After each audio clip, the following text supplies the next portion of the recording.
Rachel, before we started recording, I came straight from a work event.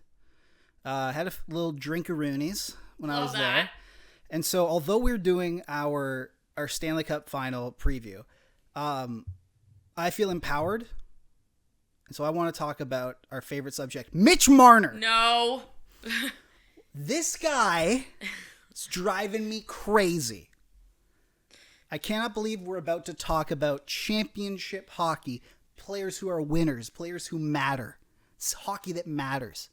And this guy's trending across the nation. It's driving me nuts. I was having a day today.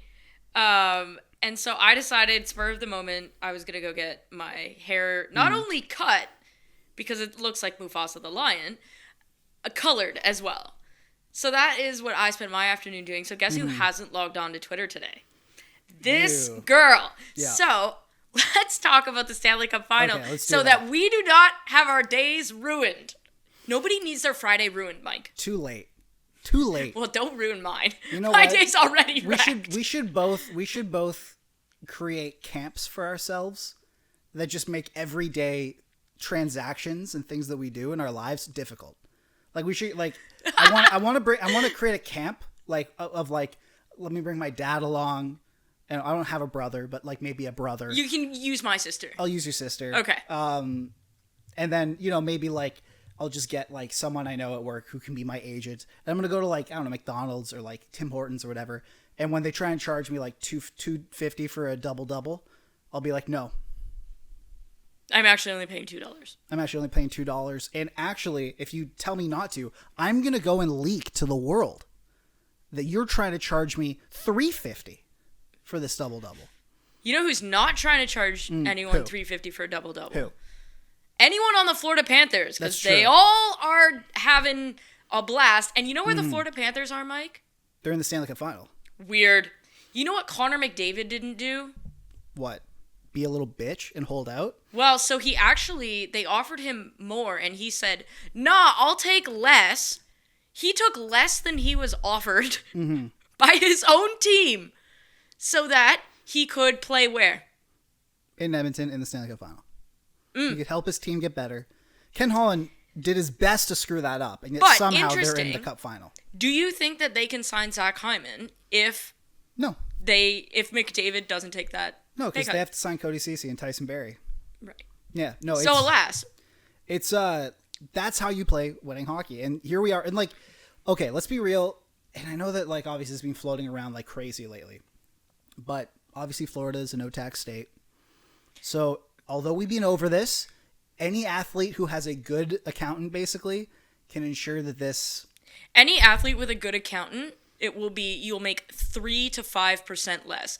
And when you make that amount of money, 3 to 5% does not really exactly matter. However, Florida, it's a no tax state, so people are willing to, take discounts or whatever, to play. It's also Florida. Yeah, you know what? I like walking down the street and not being harassed. Yeah, but that's Florida. No. That's what I'm saying. In Florida, as a professional hockey player. Sorry, I thought you were speaking as a woman.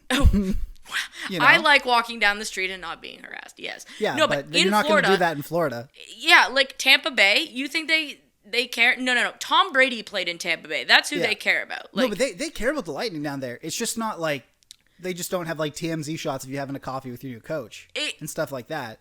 If Sasha Barkov and Paul Maurice went out for dinner, nobody would know. Yeah. Look, Gustav Nyquist makes under $7 million a year. He signed that in Florida. Forsling. Nyquist. Forsling. I mean, Gustav Nyquist also makes under $7 million a year, so does. I technically was right. Just not in Florida. Exactly. And who knows what they'll do this offseason. And he was picked up on waivers. Exactly. But I'm talking about Florida is littered with discount contracts. Yes. Matthew Tkachuk doesn't make double digits. That's crazy. And he was coming off a really good year. Stuff like that. So Florida's able to get guys to take a bit less, but still these guys Sam Reinhart's about to the next contract that Sam Reinhart signs, regardless of who wins the cup here. The next contract that Sam Reinhart signs is going to piss so many people off. Oh yeah, because I have a genuine feeling that he is going to somehow get paid less than Barkov, and Barkov makes 10-5. Yeah, he'll sign, like, Sam Reinhart will sign for, my guess is 8 years, 9.75. Oh, see, I think it's going to be 8 by 10. You think it'll just be like a clean 80? I think it's going to be 8 by 10. I could even see a scenario, because he had the year that he had, where they go, here's 8 by 10-5. You and Barkov make the same amount because he's an elite two-way guy. To be fair, so are you. You also scored like 50 goals. Yeah. So I could totally see that. And frankly, I think that's completely fair for them to be like. I think he'll do the symbol. I think they'll try to do the symbolic thing where they keep it under, like, it'll be like 9.95 or something. Like, I bet it'll be like. You think it's going to be under 10? I think it'll be like as close to under 10 as you can get, just like symbolically. So they can be like, look at this. Look at the culture that we have. Man, Bill Zito Phenomenal. has every single. I wrote it for an article that's out on ESPN in my Cup final preview. He obviously inherited Barkov. But if you think about it, how often does a GM make 3 major trades and hit a home run on every single one? Sam Bennett for, I think it was a 4th round pick, and Emil Heineman. I think there was a second involved in that. Yeah. Home run. And Heineman, like, who cares? Home run. Matthew Tkachuk, Yep. not even up for discussion. Yeah. Home run. Sam Reinhart? I don't know, man. If you acquire a 50-goal scorer for less than multiple first-round picks, that's a home run. It was Sam Reinhart for a first-round pick, and Devin Levi was the trade. Then he acquired Brandon Montour, and he picked up Gustav Forsling on waivers. Yeah. So he has, outside of Barkov, he also signed Carter Verhaeghe. Outside of Sasha Barkov, he has assembled a core of players, and Aaron Ekblad as well, that have been truthfully impactful for them. He got Montour, didn't he? Yep. So he got pretty much every core player they have except Ekblad and Barkov, and he won every single deal. He didn't give up excess to get any of those players. Nope. And that's not players wanting to come to Attack State. That's just Bill Zito being really good at making trades. And I think one of the guys that doesn't get talked about enough that deserves a ton of credit is Sonny Mehta. Yes. Sonny Mehta is one of the brightest minds in hockey. He is right up there with Eric Tulsky. He just doesn't have the title brand. The branding. That Tulsky has. But Sonny is one of the most respected analytics minds within the NHL, and rightfully so. Well, yeah, like, here's the thing. There's a very sort of simple, like, crossroads, basically, of where the Panthers were. They had the computer boys. Or they had Dale Talon before. They did nothing.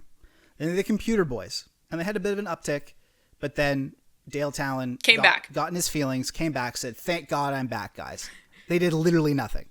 They got bad, actually. They punted Dale Talon to the wayside, hired Bill Zito, who's smart, who's a good GM, and they, Sonny Mehta, and they allowed him to cook. He's an analytics guy, and boom, here we are. Wang bang, thank you, Mame. Now this is the we were wrong Stanley Cup final.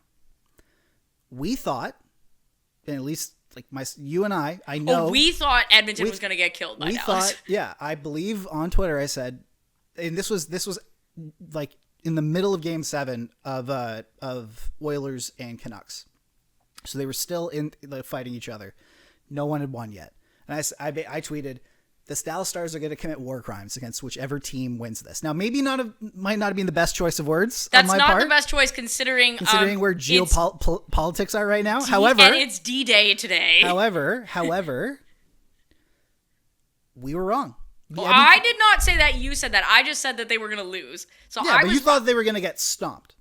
Right. I said it was going to be 5 or 6 games. Yes. It was 6 games just the other direction. So yeah, we were both wrong. We were both wrong. And with Florida, I had Florida winning. I have bet to prove it. But I'm talking like before the season, neither of us thought Florida was going to get this far with where their team was. Correct. After the chunks that were taken out of them to get to the Cup final last year, neither of us. No, but once we got to the playoffs, I still have my Florida Stanley Cup bet pending. Yeah. Which is kind of crazy. Did not think that was going to be. I placed 2 Stanley Cup futures bets. The Rangers and the Panthers. Now, this is as tight. But Edmonton getting there after this is crazy. Starting 2-9-3. But also just like, you look at Edmonton, like they had 10 shots in a game 7 they won Game 6. Or game 6 that they won, elimination game that they won. Yeah. To make the Stanley Cup final. They have the highest shooting percentage in the playoffs. This is a team that it's like God is smiling down upon this team right now. Well, not to say that they're not good. Like, they're very good, and there's a reason why this series, as we'll get into. They also had, like, of those 10 shots, 5 of them were grade A's. Yeah. So generally speaking, you usually score on two of every 5 grade A chances. But it's just like the friggin' Vancouver Canucks limit you to 10 shots and you still end up winning. No, we're talking about Dallas. The friggin' Dallas Stars, one of the best teams in the league, limit you to 10 shots and you still end up winning. Why did they win? Who scored? It's because their best players perform in the biggest moments. Can we discuss that goal for a second, please? What else is there to say other than oh my god? Like, when he scored that, I was like, oh, that was probably like, Esa Lindell. And then I looked at the Miro replay. Heiskanen. It's Miro Heiskanen. And Paul Maurice said it brilliantly. He's like, that's one of the best defensemen in the league. Yeah. Straight up. That's my pick. Like, I've said it many times in this podcast. Miro Heiskanen is the most underrated player in the NHL. He's a number 1 top flight, I would say top 10 defenseman in this league that never gets talked about. Oh, see, I think maybe it's just because, like, I talk to people, like, internally. I actually think that no one else talks about Miro Heiskanen. Yeah, so maybe it's just like within public. Yeah, maybe in the general public because he plays in the NHL you play against him, so you know. But I'm talking like in the general public, like a fan. Like if I went, I think that player is Gustav Forsling. I think a lot of people are about to find out how good he is. Forsling made the Cup final last year, and people still didn't realize how good he was. People know about him. I wrote a big column about him. It was one of the best. It was one of the best performing pieces in our previous employers, like analytics last year. Like people kind of know, but like Miro Heiskanen, not a ton of people. If I went to work tomorrow and I was like, yo, tell me what you think about Miro Heiskanen, most of the hockey fans would be like, oh, he's on Dallas, right? Like that kind of, like they do that. Oh, they do the same thing. I mean, up until last year, people didn't even know where Gustav Forsling played. That's true. Well, he played for so many different teams. Like, yeah, the Canucks waived him and the Panthers picked him up. Even like what's crazy is like the Hurricanes waived him. Yeah. A smart team. I think he's one of those players that he thrives in the right environment. Definitely. He just needed the right environment. Same with Brandon Montour. Definitely. Right?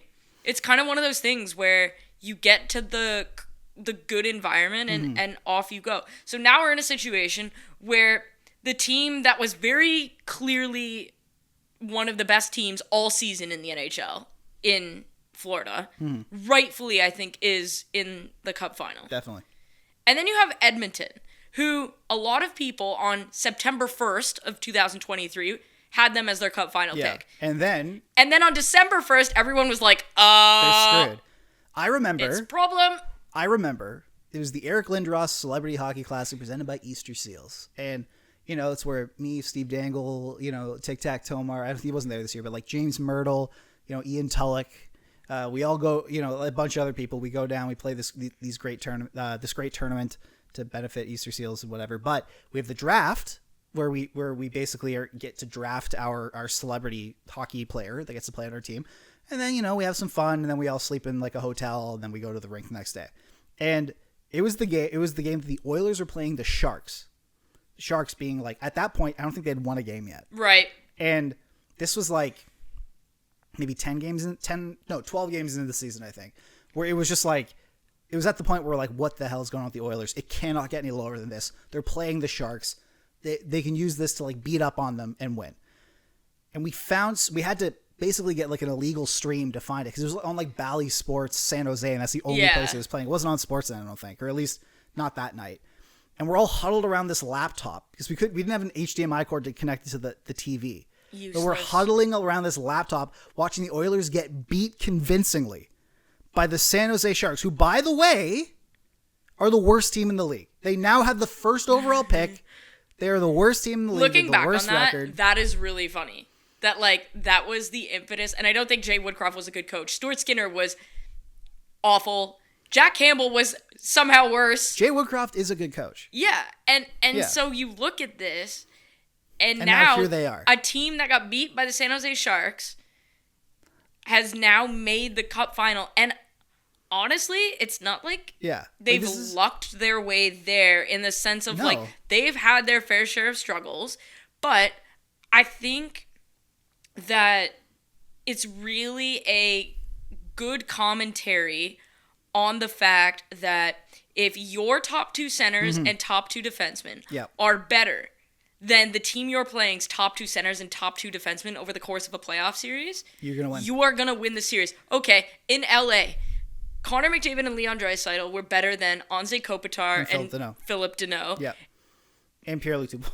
Yeah. And then you have Doughty and Matt Roy. Yeah. And easy. And obviously Ekholm and Bouchard were better. Easy better, yeah. Round 2 against the Canucks, Evan Bouchard got himself in the freaking Conn Smythe conversation. He went super and Ekholm, they were both better than Hughes and Hronek, and it wasn't even all that close. McDavid and Draisaitl were so much better than Pettersson and Miller. Like, it wasn't even a contest. Yeah. And then in the Dallas series, I don't agree that Ekholm was better than Harley, but I agree that Bouchard was better than Heiskanen. He scored almost 2 points a game. And Tanev was banged up. And that's a problem. You know. And then McDavid and Draisaitl, they're better. They're better. Well, obviously they are. But that goal that McDavid scored, it only happened because of the way that the Edmonton Oilers are moving the puck in the offensive zone, that it got Tanev and Heiskanen to switch sides, and McDavid doesn't pull that off if a right shot Tanev is in front of him. Correct. Opposed to the left shot Heiskanen. And that is how Edmonton beats you. It is in it is in their surgical just. And the thing about it is McDavid doesn't attack in that fashion unless it's Heiskanen there. If he sees Tanev there, that puck just continues to move. He keeps going. It clicked immediately. That's a left shot. I have an opportunity here. Yeah. And then next thing you know, you're facing off at center ice. I understand it's a power play, but I think Paul Maurice kind of said it the best. How many other players in the league can make that play? No one. Literally none. None. Not Austin Matthews. Not Nathan McKinnon. Not even Leon Draisaitl. Nope. And even Leon Draisaitl's press conference was super funny because they asked him about it, and he just flatly looks at the guy and goes, "Well, I've seen it before." Yeah. It's just, it's incredible. Which is such a, ridiculous statement. Because it's like, you have seen it before. Yeah. But it's also, that's the only player you've seen it before from. And I hate, I'm sorry, I don't want to make it about the Leafs, obviously, because these are two teams that are way better. But, you're right, this goes to show that when your top players perform, the sky is the limit. Yes. You look at the Oilers on paper. Obviously, Connor McDavid, Leon Draisaitl, Zach Hyman, Evan Bouchard. Ryan Nugent-Hopkins, Evan Bouchard, Matthias Ekholm on the back end. But everyone after that, Warren Fogle, Cody Ceci. Oh, after that Darnell Nurse, group of you have people, Stuart Skinner in there. Terrible. It's awful. And yet here they are in the Cup final. They just dismantled a team that we thought was the deepest team in the entire NHL. Yep. They dismantled them. Completely. And you look at any other team, the Leafs are a good example of a team that, they might get some good depth towards the playoffs, especially the Rangers are another good example. And the Rangers are another one, exactly. But I'm thinking of 2023 when the Leafs loaded up and they had that was the deepest Leafs roster I think. Ryan O'Reilly was the third line center. Yeah, Ryan O'Reilly's third line center. They got Luke Schenn, Jake McCabe, adding into a bunch. It was great. Noel Acciari was on your fourth line. He was fantastic. But none of the big guys showed up, and it did not matter. And so this is where I think we need to change the conversation heading into the playoffs now, where we're there's been so much quibbling about what bottom of the lineup decisions are these teams going to make? Oh, is it going to be in the Leafs case? Oh, is it going to be Ryan Reeves or Connor Dewar or this? It doesn't matter. Alain Vigneault's two big things have stuck with me forever. It was the first one where if my best players are better than your best players, I win the game. Exactly. The other one, if my goalie is better than your goalie, I win. If your goalie is better than my goalie, you win. And the thing is depth important? It absolutely is. Yeah, but the chasm between... So, I think if Dallas was playing Vancouver, I think we can agree that, Miller and Pettersson are better than Hintz and Robertson. but they're not so much better that Dallas's depth wouldn't make a difference. But against Edmonton, McDavid and Draisaitl are so much better than anybody on Dallas. Definitely. That the depth didn't matter. You know what I'll say too is like, again, with like the Leafs example, pretty much anyone other than Edmonton, you know, Matthews, Marner, Nylander should be so much better than pretty much anyone else. Colorado as well. Colorado is up there, but like it's Edmonton and Colorado. And those are two teams that you will only face in the Stanley Cup. But the problem that you have with those options is all of those have a defenseman in there. Bouchard, Draisaitl, and McDavid. Yeah. Makar, Rantanen, McKinnon. Even in New York with the Rangers, Fox, Zibanejad, Panarin. Now, and Marner and Matthews are better than Zibanejad and Panarin. But Adam Fox is miles better than any defenseman on the Leafs. And I say that as the most staunch Morgan Riley truther there is. Oh. Like, and that is the thing, is you need pieces that can be a difference maker. So let's dive into this. Let's do it. The Oilers, I believe, only for the second time in like the modern era, have 3 players entering the Cup final that are 1.5 per game or better. In the modern era, I dug out some stats today, which are pretty nuts. So obviously, Connor McDavid has 31 points in 18 games in the playoffs. Do you know who the closest Florida Panther is? Who? Matthew Tkachuk. How many points does he have? I'm going to guess 20. 19. Yeah. So the closest Florida Panther has 11 less points. Last episode, which was last week, we discussed how the Edmonton Oilers are doing great, and Leon Draisaitl's being good, but he hasn't been incredible. He's being good. Yeah. He has 28 points in 18 games. Like, that's where the bar is for this guy. He hasn't been good. He's also second in scoring. McDavid and Draisaitl have the second and third best points per game in modern playoff history, so from 2004 and beyond. Yep. You know who the top 2 are? Probably McDavid and Draisaitl from 2021 and 2022. You're right. 4 of the 5 top scorers in playoffs are Oilers. Hyman has 14 goals in 18 games. The next closest guy, by the way, has 10. Now, McDavid's 26 assists. That is so... McDavid has more assists... Almost as many assists than as Draisaitl every has points. other player except Draisaitl has points. Yeah. That is ridiculous. We talked about how Draisaitl, 28 points in 18 games, crazy, third best points per game in modern history. McDavid has almost as many assists as he has points. Same amount of games. He's so ridiculous. He is ridiculous. Now, McDavid's 26 assists is the 5th most in not modern playoff history, all playoff history. 5th most, and he is only 1 behind Nikita Kucherov from 2019-20. McDavid has played 7 fewer games than Kucherov did. Okay, so I'm going to go out on a limb here. I think McDavid's probably going to pass Kucherov in the Cup final. I think he's going to get more than 1 assist. I think so. Hot take. I think he'll pass Kucherov by the 10-minute mark of the first period. That's my guess. It's conceivable that he passes him by the end of game 1. Yeah. Absolutely. Unreal. So, however, as we say all that, those are unbelievable, mind-boggling. You cannot even wrap your head around how incredible those numbers are. Dom from The Athletic and you have this as pretty much... Dom has literally 50-50. Okay. No matter how far this series goes either. Every single... if it goes, in a 4-game series, it's 50-50. 5, 6, 7, it's all 50-50. You have 51.7% favoring the Panthers, but that's a toss-up. That is a toss-up. That is, one guy wakes up on the wrong side of the bed for 1 game, and then who knows? It's 51-49 the other way. Yeah, that's if Sam Reinhart scores a hat trick or Leon Draisaitl scores a hat trick. That's pretty much the difference. Yeah, or that's like if Sam Reinhart wakes up and I don't know, stubs his toe on one of his kids' toys and is only 95% of Sam Reinhart. Yeah. Then boom, you're done. It's crazy. However, if you look at these two teams together, up against each other, so the Oilers are obviously a better offensive team. No. Crazy. Who would have thought?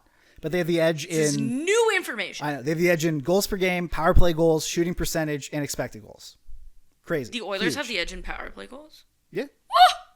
Who would have thought? You mean a 37.3% power play over the course of a postseason might mean you have an edge? Might. However, I'm shocked by this information. the Panthers do have the better Corsi. Okay. Who cares? But still. However, the Panthers have the edge defensively. Yes. And that they have a better goals allowed per game. They have better save percentage, so better goaltending. Well. And they have better expected goals against. Okay, so I did a little bit of a systems dive into the Panthers. Obviously, having Sasha Barkov is helpful. Yes. Sam Reinhart as well. He is fantastic defensively. But when you look at how the Panthers play, they defend as a unit. And we listen to Paul Maurice in his press conference. He was flat out asked, how do you defend Connor McDavid? And he goes, you cannot play one-on-one with him or Draisaitl. They are too fast, too strong, and too good. You can't do it. Yep. You have to defend as a 5-man unit. But that is something that isn't foreign to the Panthers. It's not that they're going to have to change it. Because all year, when you look at it, their F1 is in a good spot when they're pressuring. Then they have their layers with their other forwards and their 2D in the neutral zone, and they're really able to combat other teams' speed. And McDavid and Draisaitl's calling card, specifically McDavid, obviously, is their speed. Mm-hmm. And so I think it's going to take, obviously, a heroic effort from Reinhart and Barkov to slow McDavid down. But the reality is as a unit, Florida defends so well that it isn't solely on Barkov. It isn't solely on Reinhart, because the team, like that 5-man unit, it's probably going to be Forsling Montour or Forsling Ekblad that are on against McDavid and Draisaitl, or whatever the case may be if they split them up. But they defend so well from top to bottom in terms of their neutral zone defense, their zone, like their blue line defense. They don't allow a ton of controlled entries, and when they do, they get on the puck really quickly. They attack pucks when they're bobbled or they're on their backhand. They force teams into really difficult situations in terms of being outnumbered or having to make quick plays. And so I think this is a test for the Oilers that they haven't necessarily had to face, in the sense of, like, the Kings are too slow to do that. The Canucks couldn't do it. Mm-hmm. Even the Stars couldn't do it. And so, I mean, don't get me wrong, like, I think Florida's good as a team. There's no single defenseman on Florida that's better than Heiskanen. There just isn't. And so what we found, I think, in this playoffs, I feel like a lot of playoffs have themes. Some playoffs are defined by really good goaltending. Whereas the best goaltender goes far. Some are defined, obviously, by your top players. That was last year, the goaltending situation. Yeah. Hello, Bobrovsky. And then hello, Aiden Hill. You know, like either one. But then they got stomped because, and we'll get to it, the Vegas Golden Knights figured out Sergei Bobrovsky, and I think the Edmonton Oilers are going to take a page out of that. They can definitely do that too. But I feel like this playoffs, obviously it's the playoffs of your top players, but I think any playoffs that Edmonton is involved in is one of those. But this playoffs has been the playoffs of special teams. Yep. This has been the playoffs where we have found that special teams is the difference. You look at who wins these series. The team with the better power play, the team with the better penalty kill, ends up winning. The Dallas Stars put up Leafs-esque numbers against the Oilers on the power play. Not even. So here's a ridiculous stat. I'm in two series, so in the Kings series and in the Stars series, their penalty kill was 100. Yeah. Not like 90, not 93, 100. They didn't give up a power play goal. Since May 12th, which is 28 straight kills, the NHL record is 34. It's honestly, it would be special to not give up a power play goal in one series. In two? Yeah. However, they've given up 3. It's crazy. It's just insane. Like they've given up 3 power play goals in 18 games. And what's crazy is that those power play goals came against the Los Angeles Kings. No, they came against the Canucks. They did? Yeah, they didn't get scored on against the Kings or against the Stars on the power play. Only the Canucks. The Canucks scored 3 power play goals against them. I believe it was 1 in each of games 1, 2, and 3. That's so funny. Wow. Yeah, they went 2 whole series without being scored on. Now, the Panthers PK, 88%. That's very good. Really good. It's the Oilers' toughest test so far. Absolutely. However, the Oilers' power play, as you alluded to before, 37.3. So this is the battle of special teams. Whichever one of these units gets hot or stays hot and gets hotter and stays hotter than the other will be the difference. Well, the Oilers' special teams both are running Crazy. wild hot Nuclear. right now. They have I believe their combined percentage is 133%. Which is nuts. The average for a top 5 team over the course of an NHL season is 112. And these guys are at almost 135. I'm surprised it's even that high. Wow. But this is whoever can neutralize the other on special teams will likely win this series. Yes. Yeah. Goaltending, Bobrovsky, I can pretty confidently say is better than Stuart Skinner. Yeah. But here's an interesting one. Mm-hmm. We have a Stanley Cup final with 2 goaltenders capable of turning into pumpkins. Definitely. Either one of these guys can just friggin' drop it. Pumpkin mode and right quick. They both of these guys are capable of giving up double digits in a game. But I think after Skinner's mental reset, he has a 960. Oh, he's been been amazing. Yeah. Sergei Bobrovsky hasn't really been tested, and the reason he hasn't really been tested is because the Panthers keep the puck out of the middle. Mm-hmm. They defend as a 5-man unit. They don't give up a ton of high danger scoring chances. They have not faced any single player remotely close to Connor McDavid. Well, this is by net rating, if you want to use that. This is far and away, not in the same stratosphere, the most difficult opponent the Panthers have faced. I saw somebody tweet, "What's the difference between the Tampa Bay Lightning and the Edmonton Oilers?" Connor fucking McDavid. So, and this person's argument was well, Kucherov is better. I'm wrong. I also saw the bozo Greg Cote be Sasha Barkov's a better player than Connor McDavid, and I was you, sir, have never watched a hockey game. I don't even know who that is. He writes for the Miami Herald.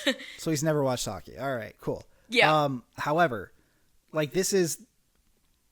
I love a series where you have no idea who's going to win. Truly. One team could sweep the other. It wouldn't shock me. This could go to 7 games down to the final millisecond of quintuple, triple overtime. That's 50 in overtime. You know what my gut is telling me is going to happen? What? My gut tells me it's going to be a shorter series, but every single game is going to be a 1-goal game. I bet this will go 5. And it'll be one of those things where whichever team, let's say one team wins in 5, right? Mm-hmm. People are going to be yo, see, it wasn't all that close. If every game is a 1-goal game, that's actually indicative of the randomness that is hockey. Yeah. Because the Rangers were the perfect example of this. 1-goal wins or losses aren't repeatable. Yeah. Those aren't things that are repeatable. And so if a team wins in 5 and has 4 1-goal wins, you can legitimately say that they got lucky. Yeah. Because 1-goal results are not repeatable. So I absolutely see a scenario where Florida wins 4-1, but every single game is 3-2 or 2-1. And people were see, Edmonton's actually bad. And it's no, that was probably a bounce or a bad call or a anything. Yeah. Right? And it's not indicative. 1-goal games are not indicative of team strength, which is why even in the Rangers-Panthers series, 3 games that went to overtime. Right? Yeah. That was a could have gone either way, man. That was a lot closer series than people want to believe it was. Whereas the Stars Edmonton series, Edmonton felt far more in control for far longer. Yeah. I guess my final question for you, Rachel, here. Who's your X Factor? Connor McDavid? I feel like... Well, not even the... No, that's not the X Factor. He's not the X Factor. The X Factor is the matchup. Because right now... Actually, you know what I'm going to say? Sasha Barkov is the X Factor. And this is why he's the X Factor. If Sasha Barkov can keep McDavid to a point a game... Yeah. And also contribute offensively, I think the Panthers win. But if Sasha Barkov can keep McDavid in check, but his line doesn't offensively contribute, and that's Reinhart too, they're in big trouble. Because keeping McDavid at bay is a point a game. He's still gonna score. So you're keeping McDavid at bay means you're down 1-0. Pretty much. Yeah. So kind of what I think Sasha Barkov is the X factor because if he can produce offense as well as shut down McDavid, I think that's Florida's path to success. My X factor, I have 2. It's Stuart Skinner and Sergei Bobrovsky. I know yours is Like, obviously, the Alain Vigneault rule. Yeah. However, like this will, with two goaltenders who are like just these absolute powder kegs. Like they can get as hot. They are more volatile than a goddamn volcano. Yeah, they can get as hot as fresh piss, and they can turn into a pumpkin. Either one, it doesn't matter. And it really depends on which way the wind is blowing that day. Yeah, honestly, like, they could be like God's gift to Earth, or they could be the Titanic. Sergei Bobrovsky put on last year one of the greatest runs of goaltending we've ever seen in the NHL. He took a team that finished with like 92 points, made the playoffs by 1 point because the terrible Chicago Blackhawks, who were actively trying to lose, somehow beat the Pittsburgh Penguins on one day in April. He was like Jose Theodore in 2002. He went unbelievable. He put I've never seen a goaltender, at least in person, play like that. The final score of the deciding Stanley Cup game was 9-2. So actually, I want to talk about that because if you have Bobrovsky as your X factor, the way that Vegas, I went back and watched like a lot of the goals. The way that Vegas got to Bobrovsky and ultimately was the undoing was they got to the net front and they wreaked havoc. Who, Mike, on the Edmonton Oilers could possibly be a net front menace? The guy who has scored literally 99% of his goals this year from like literally 2 inches out from the goal line, Zach Hyman. Zach Hyman is a better skating, better net front presence version of Mark Stone. Yeah. Like, Mark Stone is effectively Zach Hyman light. Mark Stone's better defensively. I don't necessarily agree with that anymore. I think Hyman's defense, like, over the past couple years, specifically in Edmonton, has been tremendous. The fact that he's a better skater is helpful. The fact that he's rarely injured compared to Mark Stone, also helpful. He's a better skater because his back is in one piece. Mark Stone is Death. literally like sewn together. Yeah, with paper mache and duct tape. But I think when you look at it, how Vegas got to Bobrovsky last year was the net front presence. They were able to wreak absolute havoc at the net front. Well, you look at all their net front, like a guy like Michael Amadio would set up shop. Keegan Colasar was a Riley Smith went to the net. Riley Smith, they had these big bodies they were just put in front of the net. These bruisers that couldn't move. The Oilers have Corey Perry is going to go to the net. That guy's probably going to run Bobrovsky over. We know Zach Hyman's going to be there. Evander Kane goes to the net. Ryan Nugent-Hopkins goes to the net. We know that Dylan Holloway is not afraid to go to the net. Like, the Oilers have guys that can do it, and I would argue that the Oilers version of guys that go to the net are far more skilled, with specifically as it pertains to Zach Hyman and Ryan Nugent-Hopkins, than anybody was on Vegas. Who you got? Edmonton feels like the team of destiny. I'm going to go with the Panthers. Yeah, I'm going Panthers too. And how many though? I'm going Panthers in 6. I'm going to go Panthers in 7. Now, as much as I don't want people from Edmonton to be happy, and as much as I definitely don't want Ken Holland's terrible GMing to be validated by a Stanley Cup that he really didn't earn here, I would love to see Sam Gagner get a Stanley Cup ring. I'm going to make no bones about this right now. I am wholeheartedly cheering for the Edmonton Oilers. There are obvious reasons I'm cheering for the Edmonton Oilers. It'd be nice to see Zach Hyman get a ring. Obviously, I think Connor McDavid. It's a good thing. Bringing, first of all, and this is something I don't think is being talked about enough. For the first time in decades, ESPN is televising the Stanley Cup final. This is the first time that many, many people in the United States will watch Connor McDavid are going to see Connor McDavid play. Because casual people are going to be like, oh, it's on the main channel. I guess I better throw that on. And the ability and the opportunity that the NHL has here with their best player on the big screen in front of as many eyeballs as possible cannot be overstated. Connor McDavid and the Edmonton Oilers have a chance to create a ton of new hockey fans. Definitely. And with respect to the Florida Panthers, Sasha Barkov and Matthew Tkachuk and whatever. Matthew Tkachuk does it from a personality perspective, but when I turn on my television as a casual and I see Connor McDavid turning Gustav Forsling into a turnstile like he did to Miro Heiskanen, that makes me a fan. It's important. This is huge for hockey. It cannot be overstated how important this series is for the growth of the game in the United States. Mm-hmm. It is huge. Dear NHL, don't screw it up. I'm not asking you to call penalties like ticky-tacky or anything. Do not They will mess this up. Rachel, I'm telling you, this is the biggest stage the NHL has been on in a very long time. They're going to mess it up. You will see the worst officiating you've ever seen. I guarantee it. The refs will get in their feelings. They will think that they are the show, that they are the main event, the main attraction. You know what we need? What?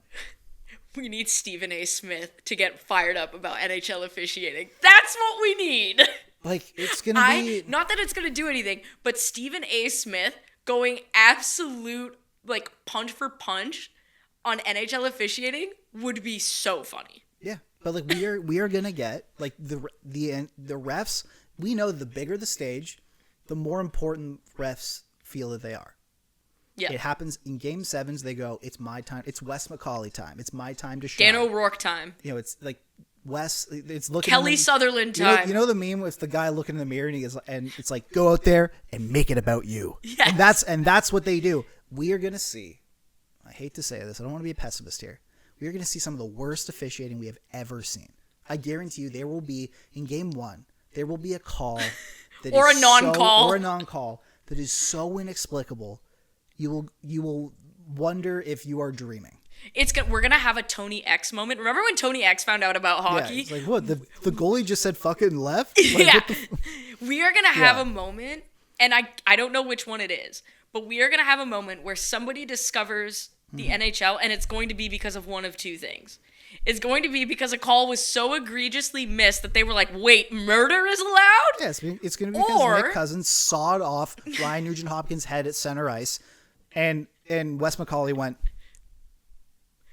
or... keep it going, guys. It's going to be that, or one of Connor McDavid or Leon Draisaitl is going to do something so absolutely outrageous that it leads SportsCenter for 2 days. Yeah. Like, one of those two things is happening. But it's important. How many times do one of those two men have a viral moment on Twitter in this course of this series? At least 2. I was going to say, I'm gonna go with 3. Okay. I put the over under at 2. Okay, so 2.5. Yeah. All right. Because, like, at least once we're going to be like, what the hell? Yeah. Like, all crazy. Right. Well, let us know your picks. We will have, there's going to be guests coming on. I will not be making as many appearances over the next couple of weeks. We're not going to get into why. Mike is holding the fort down, but we have some super fun social content coming. We have 2 Mike's Meals for Ones coming. We have a couple Cutter Uncuts, couple vibe things that we've got coming. So everything's going to be cool, but Mike is holding it down for the next couple weeks. Yeah. And I will be back probably as the Stanley Cup is being awarded. Sounds good. Lots to look forward to. Stay tuned.